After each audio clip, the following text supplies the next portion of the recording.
Hello everyone, welcome to our YouTube channel. तो आज का हमारा टॉपिक है डिस्टेंस एंड डिस्प्लेसमेंट, जो कि फिजिक्स में काइनेमेटिक्स के अंदर आता है। तो आज हम इसे डिटेल में समझेंगे। So without any further delay let's get started. तो हम इंट्रोडक्शन से शुरू करते हैं। देखो, motion describes change in position with time. Previous lecture में हमने क्या समझा कि अगर किसी ऑब्जेक्ट की पोजीशन टाइम के साथ चेंज ना हो तो हम कहेंगे कि वो रेस्ट में है, और अगर उसकी पोजीशन टाइम के साथ चेंज हो जाए तो हम कहेंगे कि वो मोशन में है with respect to a frame of reference या observer. To describe motion we use distance and displacement. अब आगे क्या है, देखो, मोशन को डिस्क्राइब करने के लिए काइनेमेटिक्स में हमारे पास काफ़ी सारी टर्म्स होती हैं, जैसे distance, displacement, average velocity, average speed, instantaneous velocity, acceleration. तो इन सब का फंडामेंटल क्या है, डिस्टेंस एंड डिस्प्लेसमेंट। सबसे पहले हम डिस्टेंस और डिस्प्लेसमेंट को समझते हैं।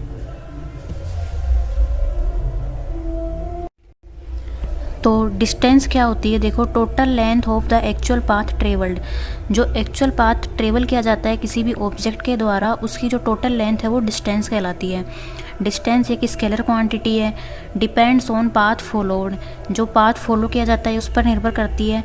इसकी एसआई यूनिट क्या होती है, मीटर। डिस्प्लेसमेंट क्या होता है, देखो, shortest straight line distance between initial and final point. Distance तो क्या होती है, जो एक्चुअल पाथ फॉलो किया जाता है उसकी टोटल लेंथ, वो डिस्टेंस है। लेकिन डिस्प्लेसमेंट क्या होगा, जो पाथ फॉलो किया गया है उसके फाइनल और इनिशियल पॉइंट के बीच जो शॉर्टेस्ट डिस्टेंस है उसको हम डिस्प्लेसमेंट कहेंगे। Displacement is a vector quantity.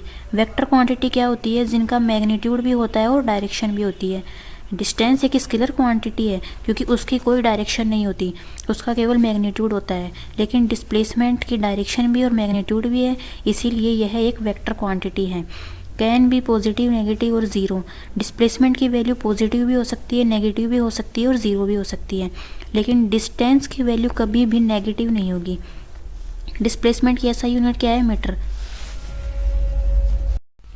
तो देखो, अब डिस्टेंस और डिस्प्लेसमेंट में डिफरेंस क्या होता है। Distance is a scalar quantity, इसका केवल मैग्नीट्यूड होता है, डायरेक्शन नहीं होती। लेकिन डिस्प्लेसमेंट एक वेक्टर क्वांटिटी है, इसका मैग्नीट्यूड भी होता है और डायरेक्शन भी होती है। सेकंड पॉइंट देखो, distance is path dependent quantity. Distance की वैल्यू जो है वो पाथ पर डिपेंड करती है। कोई ऑब्जेक्ट जो एक्चुअल में पाथ कवर करता है उसकी टोटल लेंथ ही डिस्टेंस के बराबर होती है। लेकिन displacement is a path independent quantity. Displacement की जो वैल्यू है वो इनिशियल और फाइनल पॉइंट्स पर डिपेंड करती है। अगर हम दो पॉइंट्स को फिक्स कर दें, एक इनिशियल पॉइंट और एक फाइनल पॉइंट, तो उनके बीच कोई ऑब्जेक्ट एक पॉइंट से दूसरे पॉइंट पर जाने के लिए n number of path follow कर सकता है।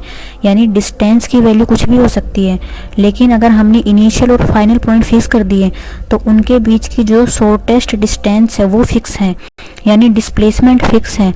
तो डिस्प्लेसमेंट की वैल्यू किस पर डिपेंड करी, इनिशियल और फाइनल पॉइंट पर, ना कि जो ऑब्जेक्ट ने पाथ कवर किया है। अब देखो, थर्ड पॉइंट क्या है, डिस्टेंस की जो वैल्यू है वो हमेशा पॉजिटिव या ज़ीरो होती है। डिस्टेंस कभी भी नेगेटिव नहीं हो सकती। लेकिन जो डिस्प्लेसमेंट है उसकी वैल्यू पॉजिटिव, नेगेटिव, ज़ीरो कुछ भी हो सकती है। थर्ड पॉइंट को हम आगे एग्जाम्पल से समझेंगे तो यह आपको और अधिक अच्छे से समझ में आएगा। तो हमारे पास एक एग्जाम्पल है, a person walks 5 metre forward and 5 metre backward. एक पर्सन है जो 5 मीटर आगे की ओर दूरी तय करता है और वह वापस 5 मीटर पीछे की ओर दूरी तय करता है। तो टोटल डिस्टेंस कितनी हुई, 5 + 5 = 10 मीटर। लेकिन डिस्प्लेसमेंट कितना है, डिस्प्लेसमेंट क्या होता है, फाइनल और इनिशियल पॉइंट के बीच शॉर्टेस्ट डिस्टेंस। लेकिन पर्सन ने दूरी तो तय की है लेकिन वो वापस उसी पॉइंट पर आ गया है, तो फाइनल और इनिशियल पॉइंट के बीच की शॉर्टेस्ट डिस्टेंस क्या हुई, 0 मीटर। अब देखो, अगर यही पर्सन आगे की ओर 5 मीटर दूरी तय करें और पीछे की ओर 7 मीटर दूरी तय करें, तो इस केस में डिस्टेंस कितनी होगी, 5 + 7 = 12 मीटर। लेकिन डिस्प्लेसमेंट कितना होगा, फाइनल और इनिशियल पॉइंट के बीच की शॉर्टेस्ट डिस्टेंस, तो वो कितनी आएगी, 2 मीटर। क्योंकि पर्सन ने एक पर्टिकुलर पॉइंट से आगे की ओर 5 मीटर दूरी तय की और वो वापस पीछे की ओर 7 मीटर दूरी तय कर रहा है, तो फाइनल पॉइंट और इनिशियल पॉइंट के बीच आप शॉर्टेस्ट डिस्टेंस निकालो तो वो कितनी आएगी 2 मीटर। अब डिस्प्लेसमेंट के साथ हम डायरेक्शन भी शो करेंगे, तो जो रिजल्टेंट जो डिस्टेंस है वो किस डायरेक्शन में आई है हमारे पास, बैकवर्ड डायरेक्शन में। बैकवर्ड डायरेक्शन को हम नेगेटिव ले सकते हैं, तो डिस्प्लेसमेंट की वैल्यू क्या होगी -2 metre.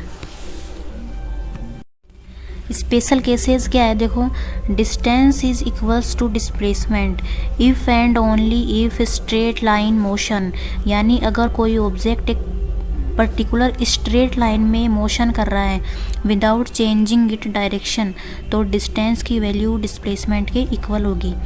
Displacement is equals to 0, object returns to starting point. अगर ऑब्जेक्ट किसी भी डायरेक्शन में डिस्टेंस कवर करे लेकिन अगर कुछ समय बाद वो वापस उसी स्टार्टिंग पॉइंट पर आ जाए तो डिस्प्लेसमेंट की वैल्यू हमेशा 0 होगी। So there are some real life examples. First example क्या है, circular track. Let us suppose कि सर्कुलर ट्रैक की जो रेडियस है वो स्मॉल r है। एक पर्सन है जो इस सर्कुलर ट्रैक पर एक सर्किल पूरा करता है, तो एक सर्किल पूरा करने के बाद उसने कितनी डिस्टेंस कवर की, टोटल पाथ कवर, जो कि कितनी है 2 पाई r। लेकिन डिस्प्लेसमेंट क्या होगा 0 मीटर, क्योंकि पर्सन जो है वो एक सर्किल पूरा करने के बाद वापस उसी पॉइंट पर आ चुका है, तो फाइनल और इनिशियल पॉइंट के बीच जो शॉर्टेस्ट डिस्टेंस है वो 0 मीटर है। सेकंड एग्जांपल देखो, lift moving up and down. इस केस में भी जो लिफ्ट ने जो टोटल पाथ लेंथ कवर की है वो उसकी डिस्टेंस होगी, लेकिन डिस्प्लेसमेंट इस केस में भी क्या है 0 मीटर, क्योंकि लिफ्ट भी एक पर्टिकुलर डिस्टेंस कवर करने के बाद उसी पॉइंट पर आ गई है। थर्ड केस देखो, car taking A round trip.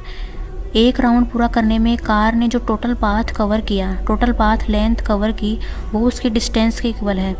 इस केस में भी डिस्प्लेसमेंट किसके बराबर है, 0 मीटर के बराबर। देखो, distance is equals to total path cover. कोई भी ऑब्जेक्ट जो एक्चुअल पाथ कवर करता है उसकी लेंथ ही डिस्टेंस के बराबर होती है। Displacement is equals to shortest distance with direction. Displacement क्या होता है, ऑब्जेक्ट ने जो पाथ कवर किया है उसके फाइनल और इनिशियल पॉइंट के बीच की शॉर्टेस्ट डिस्टेंस। डिस्प्लेसमेंट में हम डायरेक्शन भी यूज़ करते हैं और मैग्नीट्यूड भी, लेकिन डिस्टेंस में केवल मैग्नीट्यूड होता है, डायरेक्शन नहीं होती। डिस्टेंस की जो वैल्यू है वो डिस्प्लेसमेंट के या तो बराबर होती है या उससे बड़ी होती है। आप चाहे कोई भी केस ले लो, डिस्टेंस की वैल्यू कभी भी डिस्प्लेसमेंट से छोटी नहीं आएगी, हमेशा उससे बड़ी या डिस्प्लेसमेंट के बराबर ही होगी। तो यहाँ पर एक एग्जाम्पल है, एक पर्सन है जो पहले ए पॉइंट से बी पॉइंट तक जाता है और फिर बी पॉइंट से सी पॉइंट तक जाता है। तो इस केस में देखो जो डिस्टेंस है वो क्या होगी, ए से बी तक जाने में जो पर्सन ने दूरी तय की है प्लस बी से सी तक जाने में जो उसने दूरी तय की है, उन दोनों का एडिशन, और उन दोनों डिस्टेंस को ऐड करके हम टोटल डिस्टेंस की वैल्यू फाइंड कर सकते हैं। तो डिस्टेंस क्या हुई, actual path travelled by the person. लेकिन डिस्प्लेसमेंट क्या होगा, फाइनल और इनिशियल पॉइंट के बीच की शॉर्टेस्ट डिस्टेंस। अब देखो, फाइनल पॉइंट क्या है सी और इनिशियल पॉइंट क्या है ए, तो ए और सी के बीच की जो शॉर्टेस्ट डिस्टेंस है उस वो ही डिस्प्लेसमेंट होगा, और उसको हमने यहाँ पर एक एरो के साइन से शो किया है, क्योंकि displacement is a vector quantity और इसको हम वेक्टर के साइन से ही शो कर सकते हैं। If this video is helpful for you, please like, share and subscribe our channel। और आगे आने वाली वीडियोस का नोटिफिकेशन पाने के लिए बेल आइकन को प्रेस ज़रूर करें। Thank you for attending this class. Thank you very much.